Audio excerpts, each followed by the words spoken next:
Femme passionnée de Christ, que Dieu te bénisse. Alors pour la minute motivation de ce jour, je voudrais parler à une femme qui ne comprend pas tout ce qui se passe dans sa vie. Une femme qui à chaque fois endure des situations tellement difficiles, combattue de toutes parts, toujours face à la méchanceté, à la haine, à l'envie, à la jalousie des autres. Tu te poses la question de savoir, mais pourquoi c'est à moi qu'à chaque fois cela arrive? Et la réponse que je vais te donner est ceci. Te souviens-tu de Joseph, cet homme qui a été vendu par ses propres frères, accusé et mis en prison à tort par son propre patron? Joseph était à chaque fois confronté à des personnes qui se levaient contre lui et l'objectif étant de le détruire et de le nuire. Alors toi qui vis ces choses similaires, je veux te dire en fait que tu as une grande destinée. Et c'est cette étoile que le diable veut éteindre à tout prix. Et il utilisera toujours des personnes disposées pour aboutir à ses fins. Parce que tu es une femme de destinée.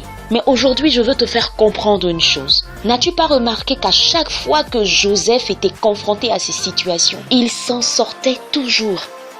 Il s'en sortait toujours parce qu'il y avait toujours une grâce particulière sur sa vie que Dieu avait déversée qui faisait que quand une porte se fermait, une nouvelle porte s'ouvrait.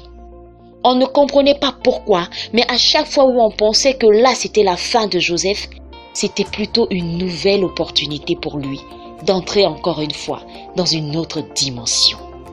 N'as-tu pas remarqué cela dans ta destinée?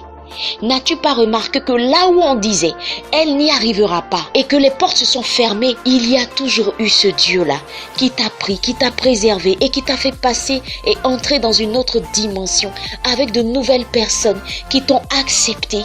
Alors à toi, femme de destinée qui vit ces choses, je veux te dire, ne regarde pas à toutes ces difficultés que tu traverses.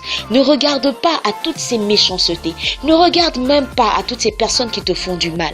Mais regarde plutôt à chaque fois à ce Dieu merveilleux qui te prend, qui te protège, qui te sécurise et qui te fait passer à une autre étape et à une autre dimension. Car contrairement à ce que tu penses, tu es en train d'avancer.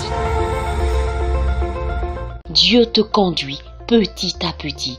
Il te dit va à gauche, va à droite. Il arrivera des moments où tu devras t'arrêter. Il arrivera des moments où il te fera faire une pause. Parce que devant les choses seront encore plus compliquées. Il va t'armer et tu montes les escaliers. Tu avances, tu montes encore une autre marche et une autre marche et une autre marche. Ainsi de suite. Mais tu es en train d'avancer. Alors libère-toi de ce découragement qui te fatigue.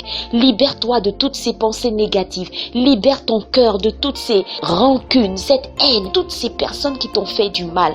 Elles ne sont pas responsables. Et il y a un ennemi qui par derrière cherche à t'arrêter et à te détruire. Avance dans les dimensions dans lesquelles Dieu t'amène, Dieu te conduit. Laisse-toi conduire.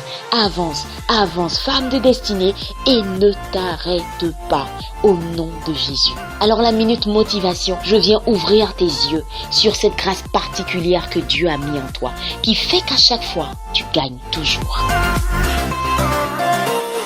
Tout ce que tu as à faire, c'est de demeurer sous l'abri du Très-Haut et de reposer à l'ombre du Tout-Puissant.